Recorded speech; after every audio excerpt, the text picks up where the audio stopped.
Hello guys, welcome back to Dark Angels Intuitions. Welcome back to my channel. Welcome back sa mga palaging nagabang na mga readings ko. This is another general love reading for the collectives. And para to sa mga relationship na almost nagpe-failed na.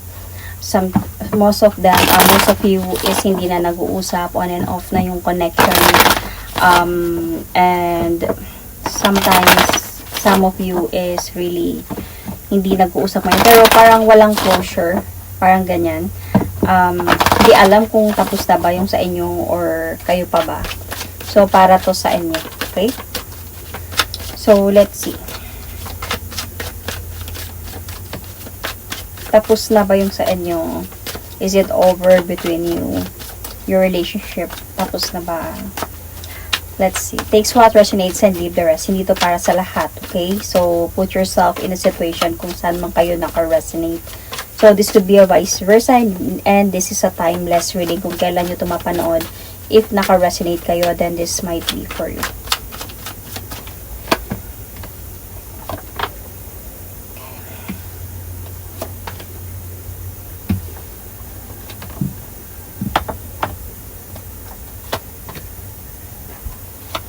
Itong spread na to is a part of my private personal reading. So if you want to book a private reading with me, just message me and ask me about readings. Is it over between us?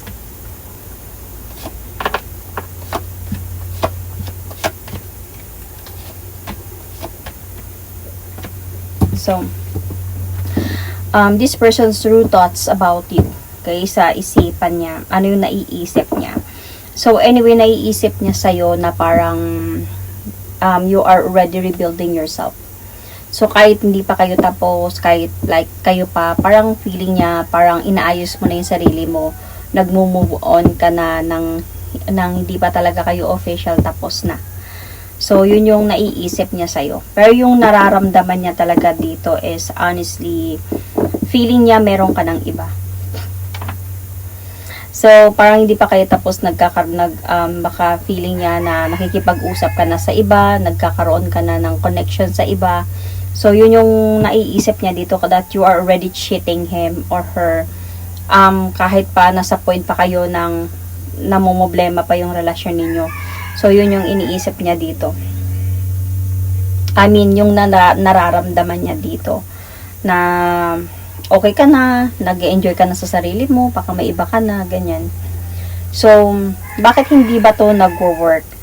Kasi, hindi siya nag-work kasi it is more on observing More on, parang stalking, ganyan. Hindi kayo gumagawa ng way, or especially kung sino man yung lalaki dito, hindi siya gumagawa ng paraan para kausapin ka, to clear everything. Baka din naman may pride issue, naapakan yung ego, so mataas yung tingin sa sarili.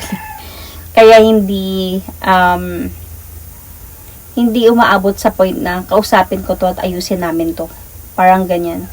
So yun yung bakit hindi nagwo-work. Dahil na din sa walang pag-uusap na nangyayari. More on observing lang, more on stalking lang, anong ginagawa niya, tapos nag-iisip na baka may iba to, baka may iba na siya, kaya ganito, hindi man lang niya ako kausapin, mga ganong mga bagay. So, ano ba yung gusto sa'yo ng person na to?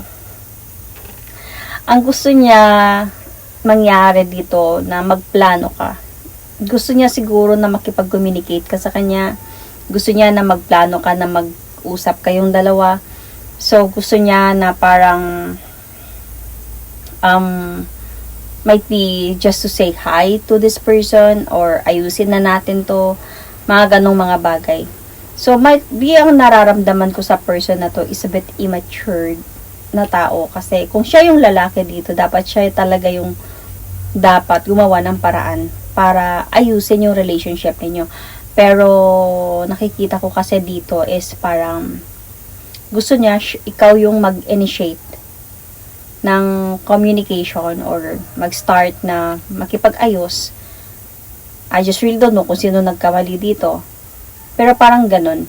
So, siguro kung sakali naman magparamdam ka na parang gusto mo na maging okay kayo, then saka siguro siya makipag-usap din sa'yo. Pero kung ikaw yung lalaki dito, I mean, yeah, kung ikaw yung lalaki dito, then I think tama din naman siya. Okay? So, what do you need to improve this romance? So, I can see here, what do you need is magkaintindihan kayong dalawa. Dapat meron kayong balance connection sa isa't isa. So, dapat ibalik yung harmony ng pagmamahalan ninyo. Dapat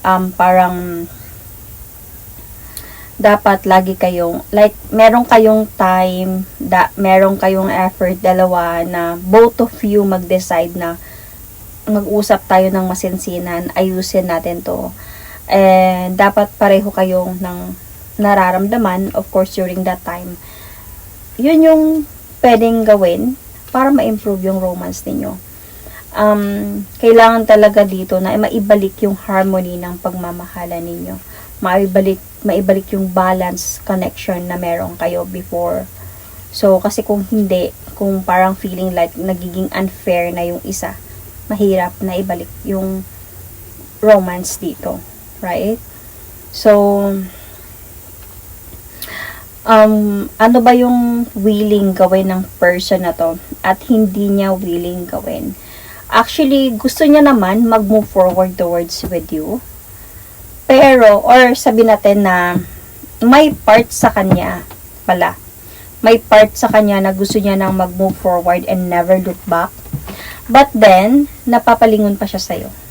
So, parang nakikita niya, ini-stalk ka niya. Nakikita niya na parang nag-move on ka na baka feeling niya may iba ka na. Gusto niya nang kalimutan ka. Gusto niya nang mag-move on. Pero, napapalingon pa din siya sa'yo. Parang, naghahanap pa din siya ng hope na baka maayos pa kayong dalawa.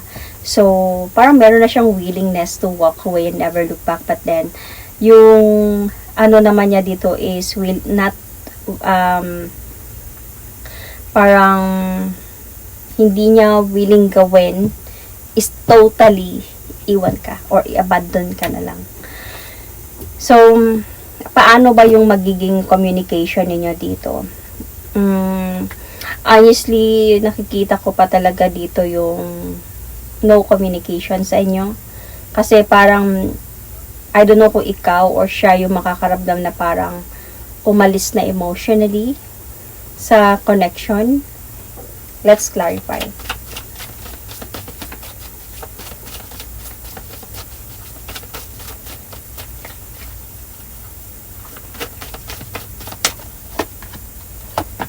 Yeah, kasi feeling ko dito, lagi na kasing nagtatalo. Lagi na nag-aaway and parang hindi na nagkakaintindihan. Pero alam mo, ang ano kasi dito,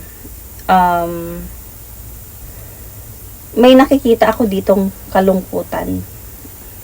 Like, sadness, loneliness, yung stress, masyadong nag-iisip. Hindi na like parang iniisip ka pa siguro talaga ng person na to.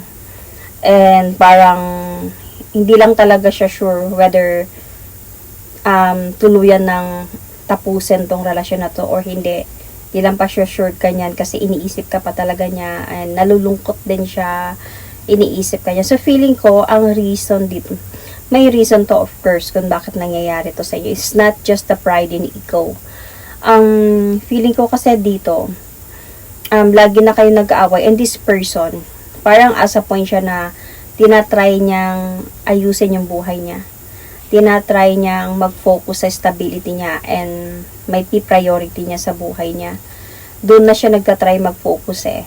Kasi kaya nga yung relationship ninyo dito is, yung communication ninyo is parang hindi na, wala nang communication to. Parang feeling like nag-walk away emotionally na or something, one of you here. But then may sadness and loneliness. Might be for the both of you as well. So, Parang feeling ko kasi dito, ang isa sa inyo dito, or sabihin na natin ha, siya. Pero this could be a vice versa. Siya is parang, kaya siya nag-iisip na meron ka ng iba, or kaya siya nag-iisip, or nagseselos ba siya na baka may iba ka na. Dahil na din feeling ko, may decision siyang ginawa, and yung decision na yon is you respect that decision and you just really walk away and try to move on. So, what else should you do ba? And parang minsan nakakaramdam siya dito na parang hindi siya papayag na mapunta ka ba sa iba, hindi siya papayag na magkaroon ka ng iba, nagsiselos pa siya, masakit pa sa kanya, and parang nakakaramdam pa siya ng disrespectful dahil sa nagkaroon kayo ng relationship. But then, this person might have decided something para maghiwalay kayo. And might be, may ginawa siyang parang he chooses someone and you respected that. Okay, I move on. Pero, despite sa mga nangyari, wala kayong closure. Para bagang gusto niya pa na nandyan ka. Hindi niya tinapos yung relasyon. And ikaw, siguro feeling ko, nag-antay ka pa na tapusin na lang talaga niya yun. Feeling ko, you did try to break up with this person, but then, this person didn't allow that. Pero, hindi mo na nararamdaman kung ano yung treatment niya na maganda before. And because of sa truth or sa clarity na binigay niya sa'yo, and ikaw naman dito is, bakit ako mag-aantay? Bakit ko hayaan yung sarili ko ma-depress at antayin siya kung kaya ko mag-move forward? And you are showing this person na hindi ako yung pinili mo, then look at what will happen sa buhay ko. Ayusin ko yung buhay ko. And ito yung nakikita niya ngayon, and parang ayaw niya na mapunta ka sa iba. Kaya feeling niya, may feeling siya of like you're cheating sa kanya. Niloloko mo siya, or basta ganun na lang i-abandon mo yung relationship ninyo, while hindi niya naiisip kung ano yung pinili niya, ano yung katotohanan about sa kanya. Okay, parang ganun. So, is there another person involved? Yun na ngayon. Anyway, as I said, ito na yun. If merong involved dito, like, is there any other person in their mind? Meron. At yun yung pinili niya. Pero hindi siya masaya doon. Parang I think, kailangan niya lang talaga piliin yun. Let's clarify. Dahil kailangan. Pero ikaw talagang mahal niya. Parang ganun. Pero tignan natin why. Let's clarify this. Bakit hindi siya masaya dito sa pinili niya?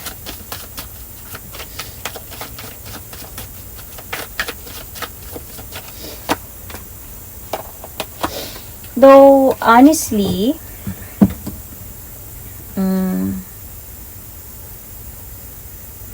I can see here na hindi talaga sila masyadong nag-uusap nitong person na to.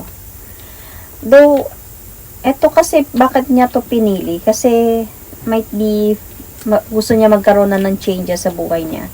Pagbabago, ganyan. So, may idea na kayo kung sino to. Right? Pwedeng, gusto ko nang ayusin yung buhay ko. Okay, ayusin ko na lang yung pamilya ko. Or ayusin ko na lang to. Asawa ko. Mga ganyan. Baka meron silang responsibility. Kasi, pero hindi na siya masaya. Ito yung nakikita ko ha. So, hindi na siya masaya dito and mahal ka niya. Kaya ayaw ka niyang bitawan.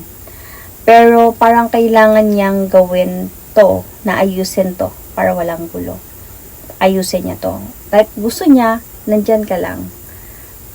Babalikan kita, pero ayusin ko muna to. And, syempre, sino ba na mapapayag nun, di ba? So, nahihirapan siya ngayon talaga. Bigat ng problema nila. Kasi, parang as a point na nagsisinungaling na lang siya dito, or hindi na siya nagiging masaya. And this connection with that person is full of like jealousy, like controlling, or full of, parang, isa na din dito is yung parang laging nagtatanong, wala nang tiwala, hindi na masaya, at mabigat na. Pero parang tinatry niya lang ayusin to na baka maging happy pa sila ulit. You know, baka mabalik yung pagmamahalan na meron sila before. So, ito yung merong other person na iniisip niya din. Kaya ganyan. So, magiging happy ka ba if itong person na to babalik? Honestly, not. Kasi kung babalik siya sa'yo, you know the truth. Hindi ka inosente. Hindi ka na magiging masaya. Kasi you're going to keep on observing. You're going to keep on gathering information. Katotohanan, anong ginagawa niya, baka kasama mo siya or ganyan, whatever. Trust issue. So, wala nang tiwala. So, hindi na magiging masaya. So, magmo-move on ka na ba? So, honestly, nakadepende naman talaga yun sa'yo, yung pag-move on. But this person will still going to offer you new beginning. Babalik pa siya talaga. Magpaparamdam pa to siya. Makikipag-ayos sa'yo ulit. Hindi ka man niya matiis.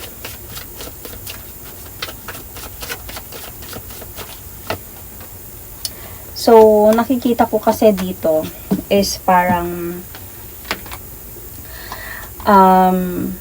kung babalik man siya, okay, magtatalo lang kayo lagi eh. Parang puno lang to ng arguments and also judgments, mga ganon. Judgment from the both side, or might be from you to him, from the other people, from the other person, from the family, could be sa mga kakilala ninyo. So, parang hindi din talaga siya magiging masaya. But this person will still going to try to move forward towards with you. Ang problema lang dito, hindi niya iiwan yung isa. Parang mag-move forward lang siya sa'yo. Kung kakayanin niya na mag-move forward sa'yo. Pero wala naman ako nakikitang iiwan niya. Yun kasi pwede pagsabay lang niya kayong dalawa. Parang, see, andito pa nga to eh. Ito yung pinili niya. 'Di ba? Ito yung pinili niya. So, mangyayari dito, parang dadalhin niya lang yung sitwasyon. Ima-manage siya lang na maayos. Juggle, minsan sa'yo, minsan dun sa isa. So, ang mangyayari dito, hindi din magiging masaya. Parang cycle na hindi na end. Kung hindi ika-cut off. So, depende yun sa'yo. Kung babalik siya, tatanggapin mo siya. So, magre-return ba sila? Definitely. Magre-return talaga siya. Makipag-ayos talaga to siya sa'yo in the near future. And dahil nga, why? Kasi mahal ka niya. So, mahal ka niya and ang nakikita ko, ito kasi nakikita kong near future ninyo is mag-o-offer siya balik sa'yo ng love.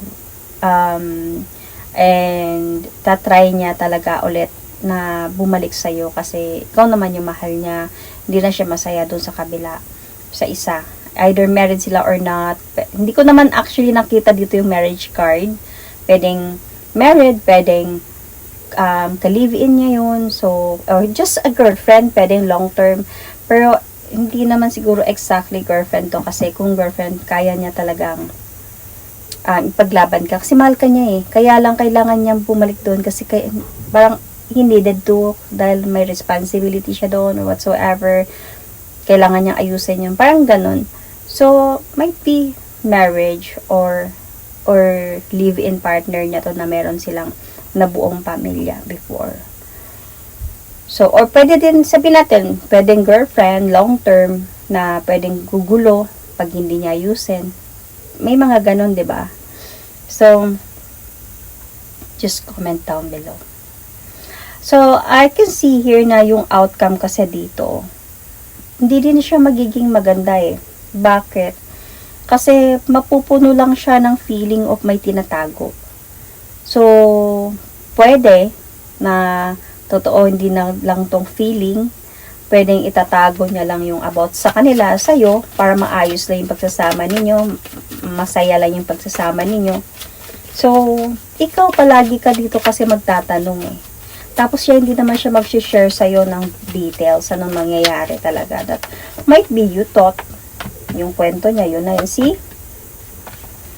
Magki-keep secret lang talaga siya kung ano nangyayari sa kanila. Eh, ang problema dito, dahan-dahan talagang mawawasak yung connection ninyo dito. Though, mahal, pwede talagang babalik ka sa kanya, pwede maayos talaga kayo nito, pero dahil mahal mo siya nagmamahalan naman talaga kayong dalawa, kaya possible na tanggapin mo siya, patawarin mo siya. Kahit pa siguro mag-offer siya sa'yo ng commitment, kahit pa siguro nandyan na sa'yo araw-araw, kahit pa siguro pero nakikita ko pa din talaga yung bigat ng magiging problema ninyong dalawa. And in the future, nakikita ko pa din talaga yung separation sa inyong dalawa. Dahil na din sa coldness, and ito yung separation na nakikita ko. So, even if talaga na maglakas loob itong person na to na ayusin yung mga nawasak sa inyo, darating kasi talaga yung araw na parang hindi na kayo talaga magkakaintindihan. Hindi na katulad ng before. So, wala kasi ako nakikitang iwan niya, yun So, parang hindi madali sa'yo na tanggapin to. Though, siguro tinanggap mo, pero hindi madali i-handle. Hindi mo siguro kakayanin or hindi in the future to. So, honestly, kahit mag-comment man kayo, hindi, mayroon talagang mangyayari ganitong sitwasyon. Kasi may mga kliyente, madami akong kliyente na ganito yung sitwasyon nila. Anyway, yung advice dito ng cards are like, see, marriage card. So, if this person is really married and legally married, then you need to make a decision talaga. Don't confuse yourself na tanggapin siya dahil mahal mo din siya, dahil pinapakita niya sa yung totoong pagmamahal, at dahil sinabi niya sa iyo na mahal ka talaga niya, at hanggat sa walang annulment or divorce na nangyayari, mahirap i-handle tong connection na to. So, hanggat sa hindi sila nagkakaintindihan na maghiwalay na sila, hanggat sa nandyan pa din talaga, hindi mo kailangan na tiisin yung sarili mo na mag-antay hanggang kailan. Kasi ito lang din talaga yung mangyayari sa'yo, mapapagod ka at makakaramdam ka ng parang abandon ng person na to minsan, sometimes. So, if this person is really married talaga, or sabihin natin na may responsibility sila, may mga anak sila, sorry, live-in sila, at may mga anak sila, wag mo nang, kumbaga, hayaan mo na lang, parang ganyan. Total, makaka-move on ka lang din naman no matter what. Kahit anong hirap talaga, kahit ano pang sakit, yan, ano pang dadanasan mo, makaka-move on at makaka-move on tayo. Magiging din, kumbaga, through hard ways na tatahakin natin, makikita din natin yung light. Nakikita din natin yung parang right path na tatahakin natin sooner or later, no matter what, kahit pa anong pinagdaanan mo. Kaya never give up talaga. Never give up on moving forward. Not never give up on this relationship. Kasi hanggat sa hindi niya pinoprove sa'yo na ikaw na lang, at ikaw na lang talaga, wala nang iba. Itong person na to is parang meron lang siyang fear of abandonment. Natatakot siyang mawala pa. Not even yung isa. Kasi hindi mo malalaman talaga kung anong nangyayari sa kanila. Hindi naman niya isi-share sa'yo yun. Kahit pa siguro sobrang mahal ka ng taong ito, wala akong nakikita ditong separation sa kanila. So, kahit magsisinungaling at masisinungaling talaga to siya para to save your relationship. It's not because of he loves you, but it's because this person might be being unfair talaga sa'yo. Kumbaga, ayaw kanya. Kasi kung mahal ka talaga ng isang tao, at ito yung nagiging sitwasyon, hahayaan ka niyang maging free because mahal ka niya. Yun yung totoong pagmamahal. Hayaan ka niyang maging masaya at hanapin yung tamang tao para sa'yo dahil kailangan niya na ding umuwi, might be sa pamilya niya or something. Pero itong person na to is kinda para siyang hindi ko nakukuha yung words, pero nasa isipan ko na. Just comment down below kung nakukuha ninyo. Itong person na to, selfish yun. Para siyang selfish na gusto niya, aangkinin niya lahat. So, pati ikaw na dapat, hinahayaan niya na lang to give you freedom to be happy for you. Dahil, ito naman yung pinili niya, 'di ba? So, hindi pwedeng dalawa kayo. Dahil sa, except lang kung pareho kayong, may mga religion talaga, no, na pwedeng dalawa. So, kung papayag kayo, second wife, first wife. Pero, kung hindi naman kayo yun yung religion na yun, then, hindi pwede. You need to think, kailangan mo isipin na, I also have my freedom to, might be, decide what I want in my life. Not just to follow your decision lang din na to stay kahit ganito na nahihirapan na. So, yun. Don't confuse yourself. Lalo na pag married, itong person na to, like legally married. Or my children involved dito. So, yun. Learn from your lessons and yun. Is it over between you? Pwede.